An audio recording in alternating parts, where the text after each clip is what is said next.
네, 이번엔 최신 경제 소식 나누겠습니다. 더 핫한 경제 소식 나누겠습니다. 방송인 박수림 씨, 장진택 기자, 어서 오세요. 반갑습니다. 반갑습니다.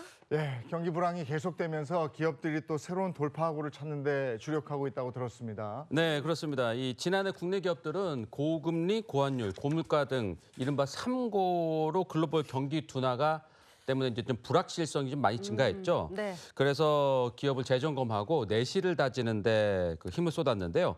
새로운 분야로 사업을 확장시키거나 신기술 개발 역량에 집중하는 이런 것들을 볼 수가 있습니다. 네. 그런데 전통적인 영역을 벗어나 신사업에 도전한다는 건 네. 사실 그만큼의 리스크를 감수하겠다는 거거든요. 그쵸. 그럼에도 불구하고 이렇게 사업을 다각화하려는 이유가 있을까요? 우리나라가 인구가 좀 줄어들면서 내수 시장 침체가 길어진다는 게 가장 큰 요인이 되겠습니다. 자, 내수 시장이 포화 상태에 접어들면서 과거처럼 한 우물만 파서는 살아남을 수 없다, 이런 위기 의식이 커진 거죠. 그러다 그러면, 보니까 네. 특정 분야의 명성을 쌓은 기업이라더라도 수익성을 극대화하기 위해서 사업 다각화에 나설 수밖에 없는 겁니다.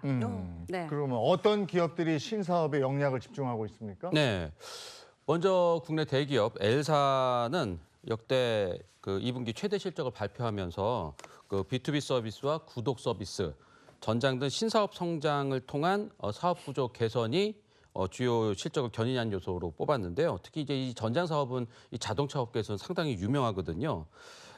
가전에 특히 서비스를 결합한 구독 가전 서비스는 지난해 매출 1조 원을 넘기며 유니콘 사업 반열에 올랐고요. 또 웹 OS 역시 2018년 사업을 시작한 이후 연평균 64%의 성장률을 기록하면서 올해 1조 원을 목전에 두고 있습니다. 이런 추세라면 가전 구독에 이어서 또 하나의 유니콘 사업이 또 생길 전망입니다. 네. 또 국내 종합 케미컬 에너지 기업인 H사는요. 뉴스페이스 시대의 선두주자로 도약하기 위해서 기술 개발에 속도를 내고 있습니다.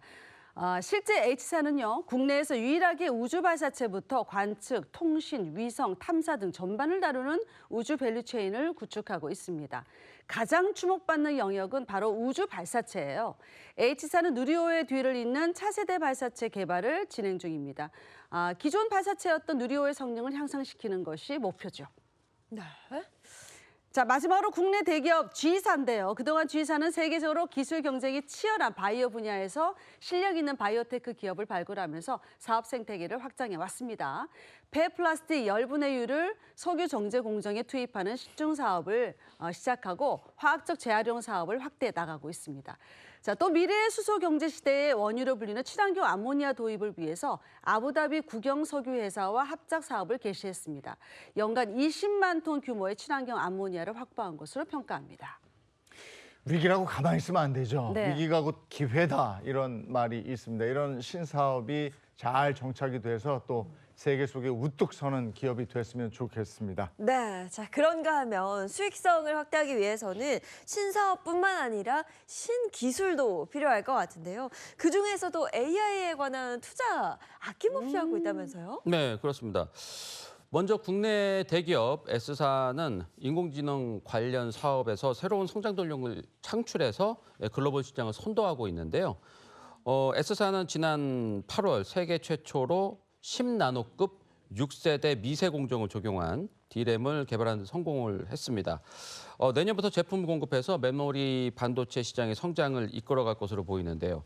AI 시대가 본격화되면서 데이터 센터의 전력 소비량이 상당히 늘고 있는데 글로벌 기업들이 이 D램을 데이터 센터에 적용을 하면은 전력 비용을 이전보다 최대 30%까지 줄일 수 있을 것으로 기대되고 있습니다. 네, AI 시대가 본격화했다 이렇게 말씀하셨는데 사업에 인공지능을 도입해서 업무 효율성을 높이고 또 수익을 증대시킨 그런 기업도 있다면서요? 네, 그렇습니다.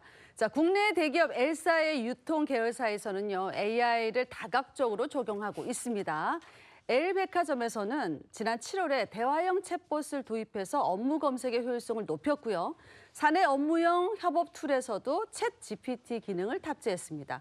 또 지난 4월에는 영어, 일본어, 베트남어 등 13개 국어로 실시간 통역을 해주는 AI 통역 서비스를 잠실점에 도입하는가 하면 L마트에서는 과일 품질 관리 고도화를 돕는 AI 선별 시스템을 기반으로 지난 7월에 선별된 복숭아를 선보이기도 했습니다.